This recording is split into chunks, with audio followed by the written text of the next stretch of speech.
कांग्रेस पर शब्द बाणों की जमकर बौछार की, चुन चुनकर उठाए गए मुद्दों को लेकर प्रहार किया। ये रिपोर्ट देखिए और सुनिए जगदलपुर में कांग्रेस पर कैसे और किस अंदाज में कांग्रेस पर गरजे पीएम मोदी।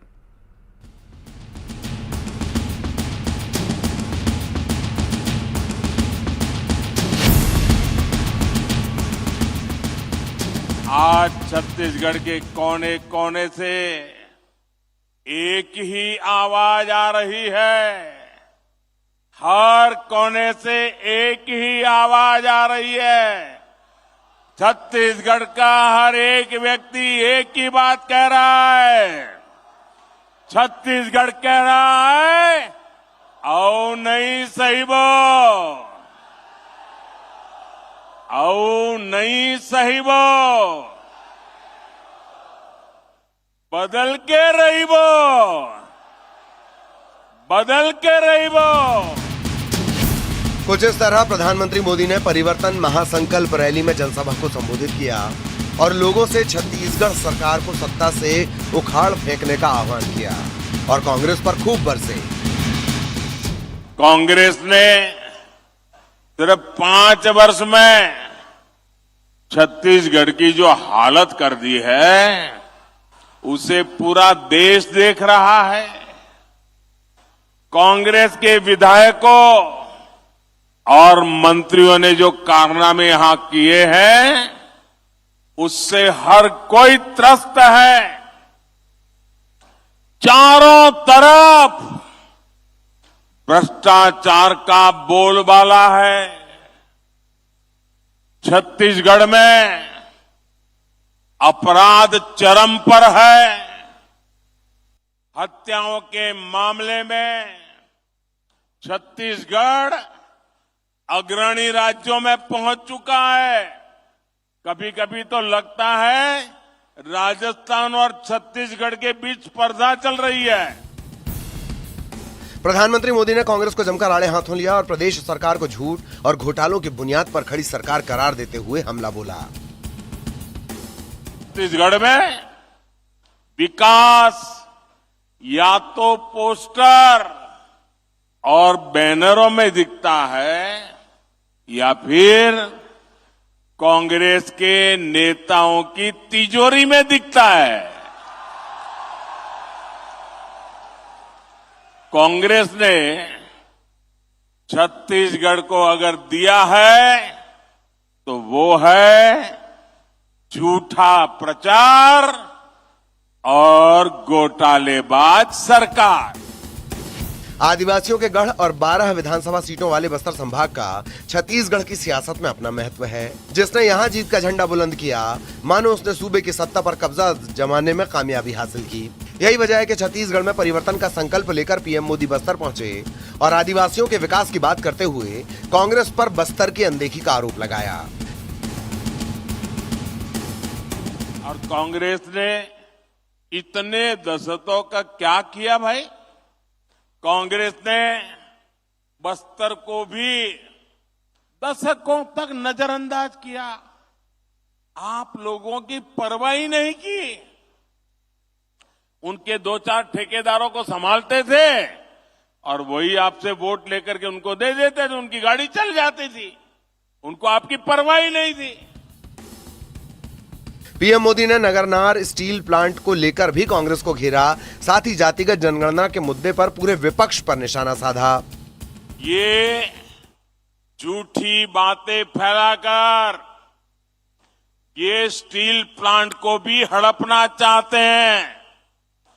इस स्टील प्लांट को भी कांग्रेस ही अपने बच्चों, अपने रिश्तेदारों की तिजोरी भरने का माध्यम बनाना चाहते हैं। लेकिन मेरे बस्तर के भाइयों बहनों, ये मोदी की गारंटी है, ये मोदी नहीं होने देगा। ये बस्तर का स्टील प्लांट आपका है, बस्तर के लोगों का है। कांग्रेस किसी भी कीमत पर देश के हिंदुओं को बांटकर भारत को तबाह कर देना चाहती है। कांग्रेस गरीबों को बांटना चाहती है। मोदी ने पिछले 10 साल में सारी योजनाएं ऐसी बनाई ताकि गरीबों में एक आत्मविश्वास पैदा हुआ है। और मेरे लिए तो इस देश का गरीब यही सबसे बड़ी जाति है, यही सबसे बड़ी बिरादरी है। अगर गरीब का भला हो गया, देश का भला अपने आप हो जाएगा। जगदलपुर के लालबाग मैदान से प्रधानमंत्री मोदी ने कांग्रेस पर धुआंधार वार किया। अपने संबोधन में पीएम ने धान, शराब घोटाला, पीएससी घोटाले समेत हर उस मुद्दे को उठाया जिसके इर्द गिर्द चुनावी बिसात पर सियासत के मोहरे घूम रहे हैं। न्यूज़ 18 मध्य प्रदेश छत्तीसगढ़ के लिए जगदलपुर से आकाश शुक्ला की रिपोर्ट।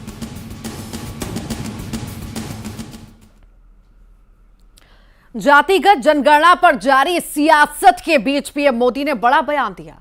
प्रधानमंत्री ने आबादी के आधार पर हक की मांग पर कांग्रेस को घेरा और जातियों की जगह गरीबों को हक देने की बात कही। इस पर सियासी बहस भी अब शुरू हो चुकी है। ये कांग्रेस के नेता कहते हैं जितनी आबादी उतना हक। मैं कहता हूं इस देश में अगर सबसे बड़ी कोई आबादी है तो वो आबादी गरीब है। आबादी के हिसाब से हक की कांग्रेस की मांग पर पीएम मोदी का करारा प्रहार है ये। बिहार में जातिगत सर्वे की रिपोर्ट जारी किए जाने के बाद राहुल गांधी से लेकर छत्तीसगढ़ के मुख्यमंत्री भूपेश बघेल तक फौरन मैदान में आ गए। राहुल गांधी ने जितनी आबादी उतना हक का प्रण लिया तो भूपेश बघेल ने भी जिसकी जितनी साझेदारी उसकी उतनी हिस्सेदारी का नारा दिया। जातिगत जनगणना की मांग की। इस मांग पर पीएम मोदी ने कांग्रेस को घेरा। ये भी संयोग है कि 25 सितंबर को छत्तीसगढ़ के ही बिलासपुर में राहुल गांधी ने जातिगत जनगणना का मुद्दा उठाया था और केंद्र सरकार को घेरने की कोशिश की थी। और आज छत्तीसगढ़ के ही जगदलपुर में जनसभा को संबोधित करते हुए पीएम मोदी ने कांग्रेस और तमाम विपक्षी पार्टियों को न सिर्फ जवाब दिया, देश में हक मिलने का आधार क्या होना चाहिए ये भी बताया। कल से कांग्रेस ने एक अलग लाभ आरोपना शुरू कर दिया है। ये कांग्रेस के नेता कहते हैं जितनी आबादी उतना हक।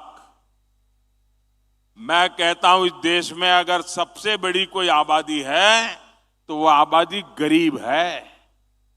और इसलिए मेरे लिए गरीब ही सबसे बड़ी आबादी है और गरीब का कल्याण यही मेरा मकसद है। पीएम मोदी ने साफ किया कि उनका मकसद गरीबों का कल्याण है और हक भी देश की सबसे बड़ी आबादी यानी गरीबों को मिलनी चाहिए। प्रदेश की भूपेश बघेल सरकार की गांव गरीब किसानों की बात करती है। उनके लिए तमाम योजनाएं भी चलाई जा रही हैं। हाल ही में प्रदेश सरकार ने गरीबों को आवास देने के लिए ग्रामीण आवास न्याय योजना की शुरुआत की है। ऐसे में जाति की बजाय जरूरत के हिसाब से हक दिए जाने की प्रधानमंत्री की ये सोच क्या जातिगत जनगणना की मांग पर भारी पड़ेगी? प्रधानमंत्री ने गरीबों को हक देने की बात कही है। उनके इस बयान के बाद अब प्रदेश बीजेपी भी कांग्रेस पर हमलावर हो गई है। सालों साल गरीबी हटाओ का नारा देकर चुनाव लड़ने वाली और चुनाव जीतने वाली कांग्रेस शासन में कितनी गरीबी कम हुई। मोदी जी ने आज बड़े मंच से यही बात कही है कि देश में सबसे बड़ा वर्ग गरीब है। मेरी योजनाएं उस गरीब तक पहुंचना चाहिए, उनका जीवन स्तर उठना चाहिए। तो सबसे बड़ा जो आरक्षण है, जो मौका है, मैं उसे दूंगा। जाति सर्वे की रिपोर्ट से तय है कि विपक्षी गठबंधन अपने चुनावी अभियान में इसका इस्तेमाल जरूर करेगा। छत्तीसगढ़ विधानसभा चुनाव में भी कांग्रेस इसे मुद्दा बनाएगी, लेकिन पीएम मोदी ने विपक्ष की वार की धार पहले ही कमजोर कर दी है।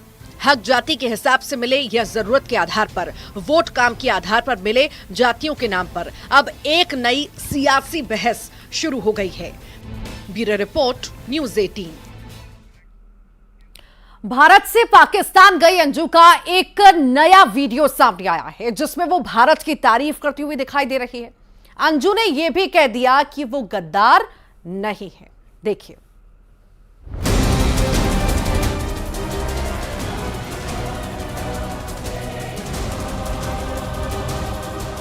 पाकिस्तान से अंजू का आया बड़ा बयान।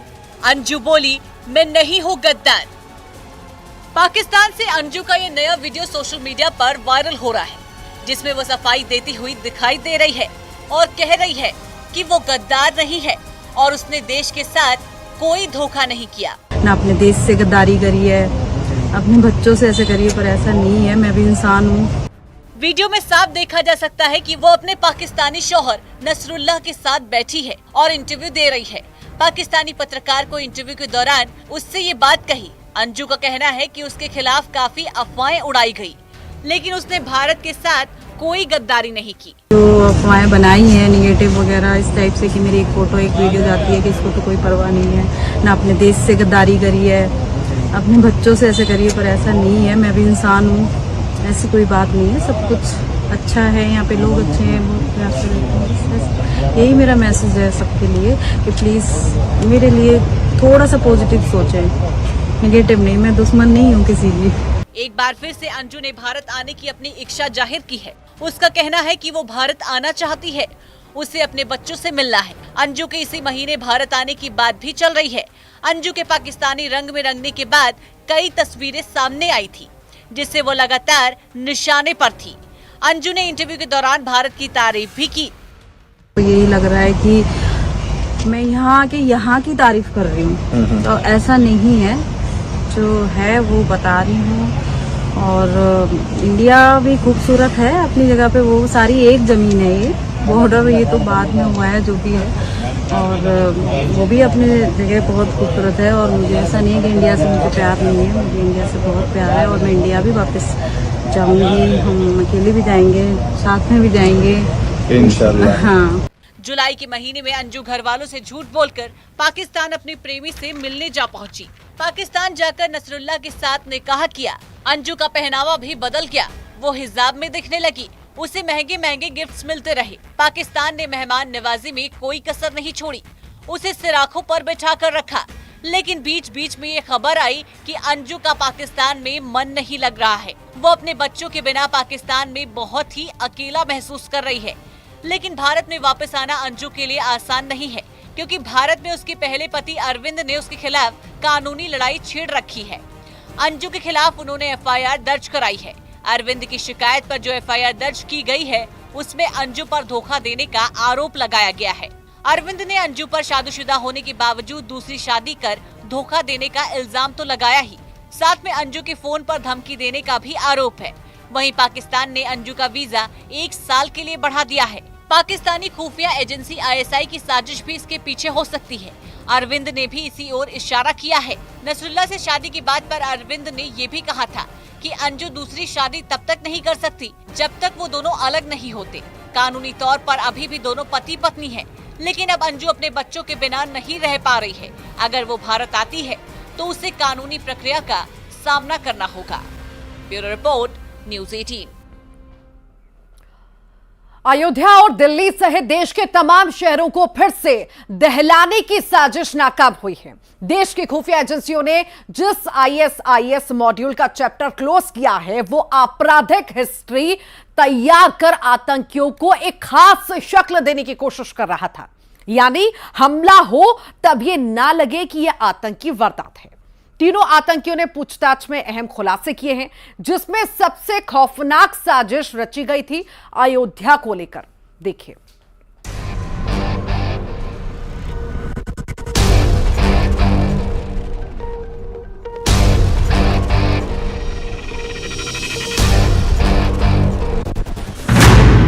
अयोध्या पर टेरर अटैक की साजिश फेल। बहुत सारे ऐसे मॉड्यूल बस्ट किए हैं जिनका टाइमली बस्ट ना होने से बहुत ही सीरियस वारदात कहीं ना कहीं ये लोग अमल में ला सकते थे। 26/11 जैसे हमले की साजिश नाकाम। आतंक के इंजीनियर्स का चैप्टर क्लोज। मोहम्मद रिजवान अशरफ है और तीसरा मोहम्मद अरशद वारसी है, इनको अरेस्ट किया।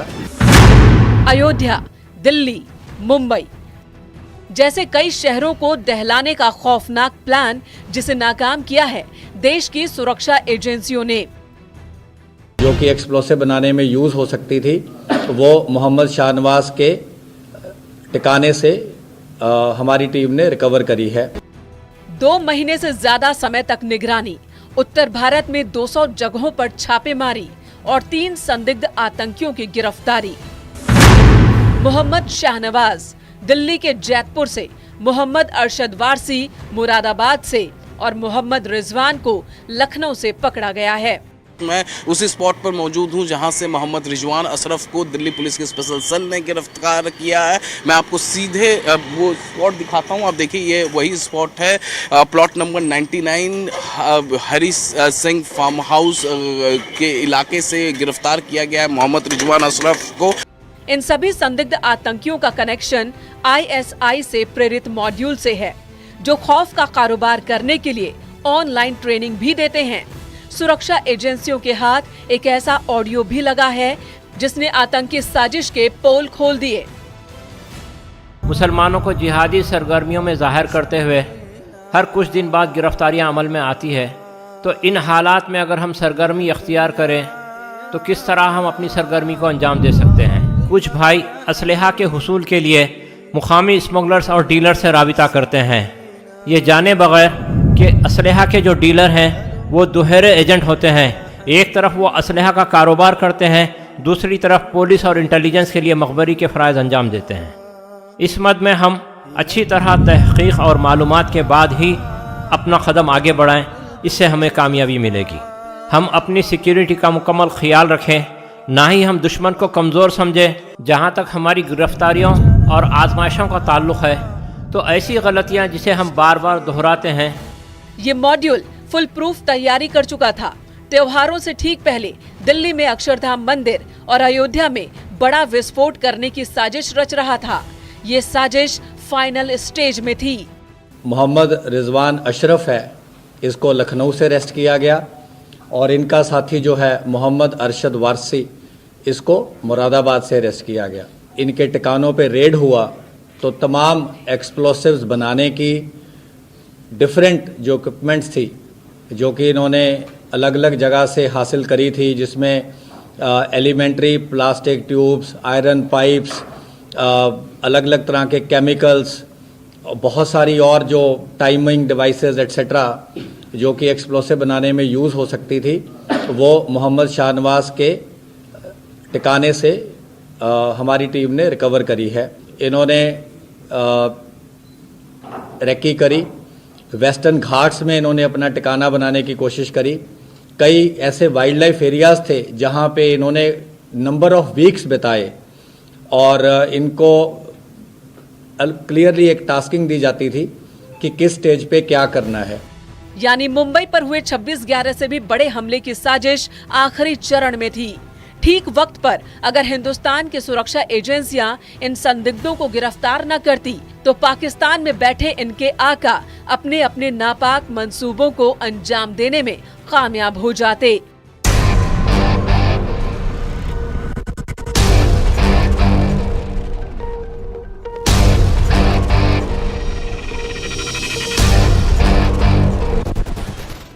Bureau report, news 18।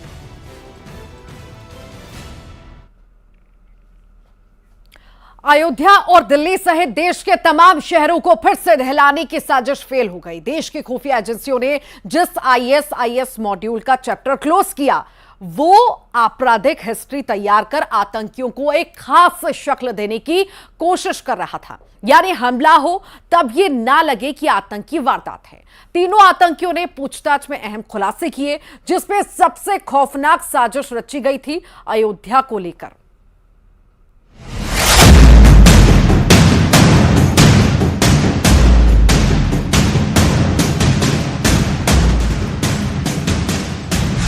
Delhi police की स्पेशल सेल ने आतंकवादी संगठन ISIS की एक खतरनाक साजिश को नाकाम कर दिया है।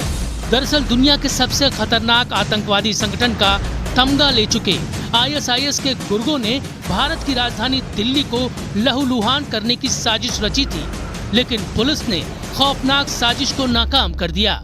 साथ ही ISIS के जिहाद के उस नए मॉडल का खुलासा किया जो बहुत ही खतरनाक है। ISIS का पहला मॉड्यूल, आतंकियों को अपराधी दिखाना।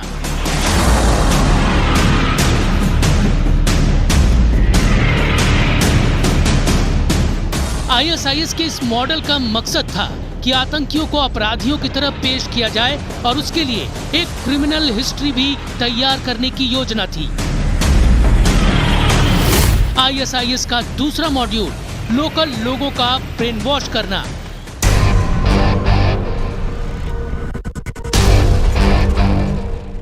ISIS के इस मॉडल का मकसद था कि लोकल लोगों को ही अपराधी की तरह पेश करना। लिहाजा दिल्ली, यूपी जैसे राज्यों से ऐसे युवकों को टारगेट किया गया जो ISIS से प्रभावित थे। ISIS का तीसरा मॉड्यूल चोरी और डकैती से फंड इकट्ठा करना।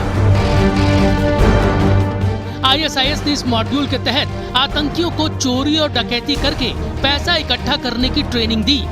इसी के तहत पुणे में शहनवाज मोटरसाइकिल चोरी की वारदात को अंजाम दिया करता था।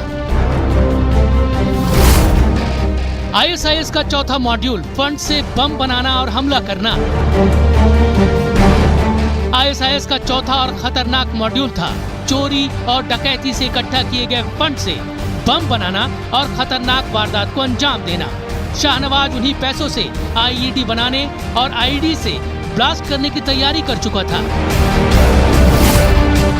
ISIS का पांचवा मॉड्यूल आतंकी हमले को आपराधिक वारदात दिखाना।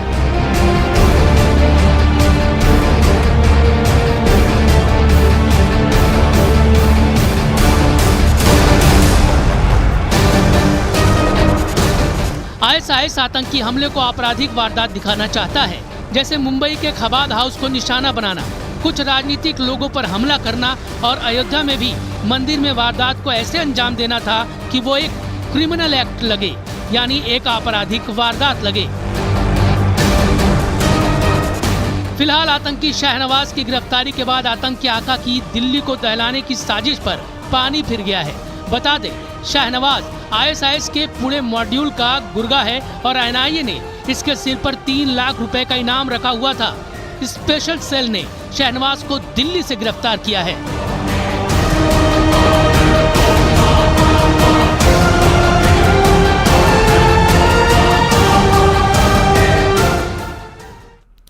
और अब बुलेटिन के आखिर में आपको दिखाते हैं गुजरात से सामने आई जंगल के राजा शेर की कुछ तस्वीरें। पहले तस्वीर आपको दिखाते हैं अमरेली की, जहां शेर के 7 शावकों का एक शानदार वीडियो वायरल हो रहा है। तस्वीरें सावरकुंडला के मेवासा वडाली मंदिर रोड की बताई जा रही हैं, जहां 7 शावकों की चहलकदमी की अद्भुत तस्वीरें ये सामने आई। दूसरी तस्वीर जूनागढ़ की आप देख रहे हैं, जहां एक शेर समुद्र तट पर नजर आया। ये तस्वीरें जूनागढ़ वन विभाग ने सोशल मीडिया पर शेयर की हैं। और इसी बीच बड़ी खबर की बात कर लेते हैं, जहां पर सागर में बड़ा हादसा हुआ है। चलती कार पर पेड़ गिर गया। सिविल मकरोनिया मार्ग पर यह बड़ा हादसा हुआ है। चलती कारों पर बड़ा पेड़ गिरा है। हादसे में आधा दर्जन गाड़ियां क्षतिग्रस्त हुई हैं। सिविल लाइन के पास कटवा पुल पर यह हादसा होना बताया जा रहा है। रोड चौड़ीकरण को लेकर काम चल रहा था। पेड़ कटाई का काम चल रहा था, जिसमें बड़ी लापरवाही सामने आई है। आगे बढ़ते हैं, बुरहानपुर की बात कर लेते हैं, जहां पर कपास गठान की फैक्ट्री में आग लग गई। आगजनी में लाखों का माल जलकर खाक हो गया है। आगजनी से हड़कंप भी मच गया। आग लगने के कारण अभी तक फिलहाल पता नहीं चल पाए हैं। बहादुरपुर रोड पर यह फैक्ट्री है। सांसद ज्ञानेश्वर पाटिल के पुत्र नरेंद्र पाटिल और साझेदार आकाश अग्रवाल की यह फैक्ट्री बताई जा रही है। और इसी के साथ ही फिलहाल के लिए बुलेटिन में इतना ही।